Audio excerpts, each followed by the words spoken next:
Bonjour à toutes et à tous, il est l'heure de la revue de presse et ce jeudi 23 juillet, un visage s'affiche partout, dans tous les kiosques, celui de Monique Barbutte. La ministre de la Transition écologique qui claque la porte lundi et qui la rouvre mercredi. 24 heures de démission, montre en main, les 4 quotidiens du jour en font leur chou gras, chacun à sa manière. Libération dégaine une caricature de Coco en une, Macron en serpent enroulé autour de sa ministre, hypnotisé qui bredouille « Je reste ».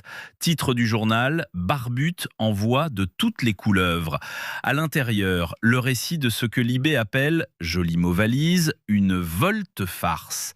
Rembobinons. Lundi, la ministre annonce son intention de partir après la réintroduction de l'acétamipride et du flupyradifurone dans la loi d'urgence agricole, votée définitivement mardi.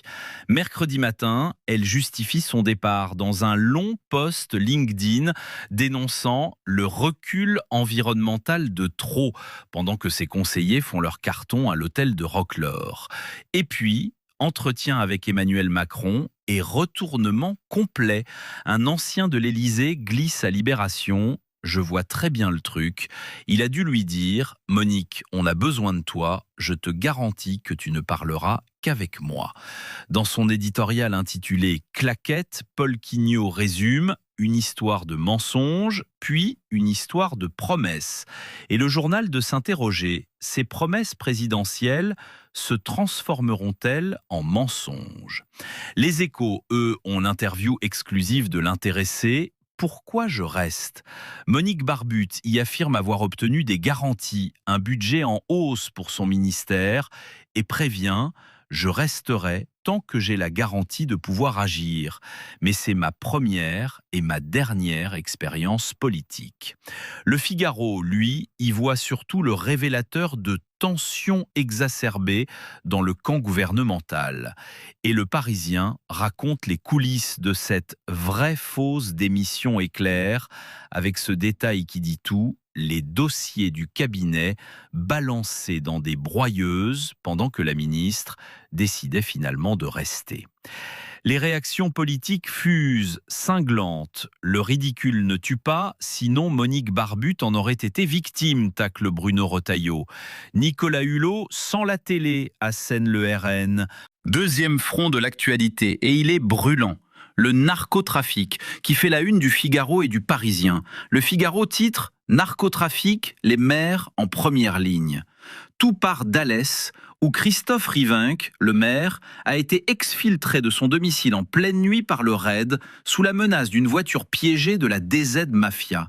Le journal dresse la liste des édiles menacés. Échirolles, Fontaine, Clermont-Ferrand, et cite le maire de Montpellier, Michael Delafosse. Avec ce qui s'est passé à Alès, on a franchi un palier supplémentaire. Il faut une réponse implacable de la société. Les chiffres donnent le vertige. 23 tonnes de cocaïne saisies en 2023, 84 tonnes en 2025, 721 faits de violences criminelles liés au narcotrafic en 2 ans, 214 morts. Dans son éditorial, Yves Tréhard s'alarme d'une mexicanisation du pays et conclut « No pasarán ». La France ne peut pas capituler. Le Parisien, lui, publie un volet exclusif du dossier Octopus, et c'est un document. Le rap sous emprise. Comment la DZ Mafia infiltre l'industrie musicale pour blanchir l'argent de la drogue. Un label, Yule Records, créé depuis une cellule de prison par un chef du cartel. Un rappeur propulsé à coups de featuring avec les stars marseillaises. Et pour les récalcitrants, l'intimidation. Le rappeur SCH, qui refusait de payer, visé par une fusillade qui a coûté la vie à son agent. Des extorsions de centaines de milliers d'euros, des studios incendiés, un footballeur professionnel racketté. Il est plus que temps de sonner le tocsin, écrit Jean-Baptiste Isaac dans son édito. Passons à l'économie et au 3e dossier du jour, le budget. Le cornu passe à l'action, titrent les Échos. Le Premier ministre, dans un entretien à Paris Match, que le quotidien économique décortique, alerte. Il n'existe aucun scénario sérieux dans lequel la France pourrait passer une année entière sans un vrai budget.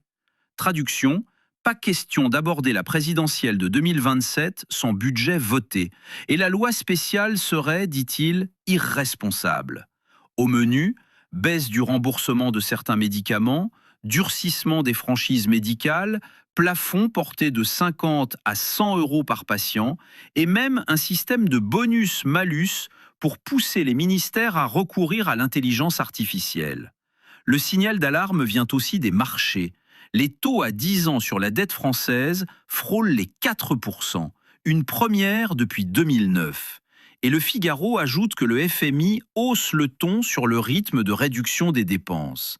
Dans son édito, Étienne Lefebvre dresse le bilan de la session parlementaire qui s'est achevée mercredi soir. Beaucoup de bruit pour pas grand-chose.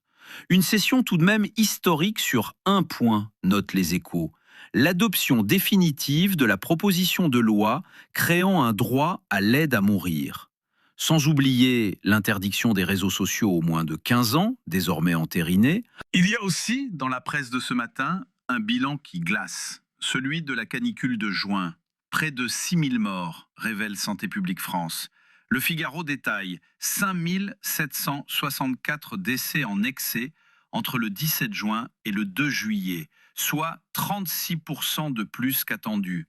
Un tiers des victimes en Île-de-France. Effet inédit, toutes les classes d'âge après 15 ans sont touchées. Plus de la moitié des morts se concentrent sur 3 journées, les 25, 26 et 27 juin, les plus chaudes jamais enregistrées en France. Le Parisien, qui consacre une page au lourd bilan francilien, cite Pascal Chanvert, défenseur des personnes âgées. On n'aura probablement pas les 15 000 morts de 2003.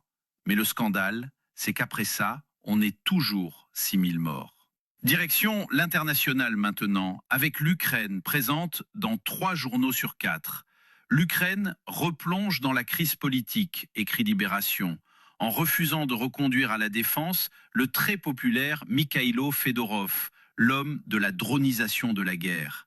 Volodymyr Zelensky a déclenché un réveil de la rue qu'il n'attendait pas, des places occupées dans les grandes villes.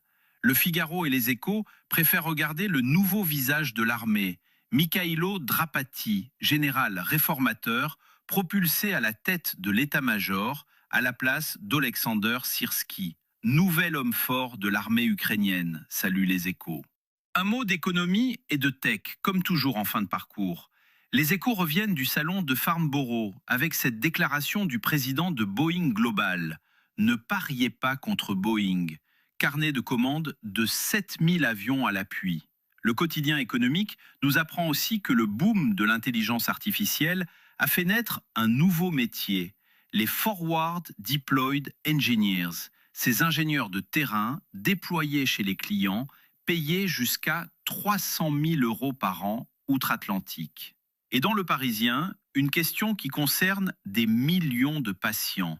Doctolib va nourrir des projets de recherche en intelligence artificielle avec nos données de santé, sauf opposition express. Le fameux opt-out, encore faut-il avoir lu le mail, glisse le journal. La trouvaille du jour, enfin, elle est dans les pages sciences du Figaro. Des chercheurs américains ont découvert un cancer contagieux chez des poissons-chats d'un lac entre le Québec et les États-Unis. Seuls 3 cancers de ce type avaient été décrits dans la nature. Une curiosité biologique qui passionne les biologistes de l'évolution. Et puis la culture, pour finir. Émotion au Louvre, racontée par le Figaro. La galerie d'Apollon a rouvert hier, 9 mois après le cambriolage des joyaux de la couronne. Les visiteurs retrouvent les ors, les fresques, les tapisseries, mais des vitrines vides. Ce lieu qu'on croyait inaltérable s'est révélé vulnérable, reconnaît la ministre de la Culture Catherine Pégard. Certains visiteurs viennent même photographier la fenêtre du cambriolage, devenue célèbre sur les réseaux sociaux. Toujours dans le Figaro, un beau portrait de Biréli Lagrène, prodige de la guitare manouche devenu jazzman tous azimuts, tête d'affiche du Nice Jazz Festival.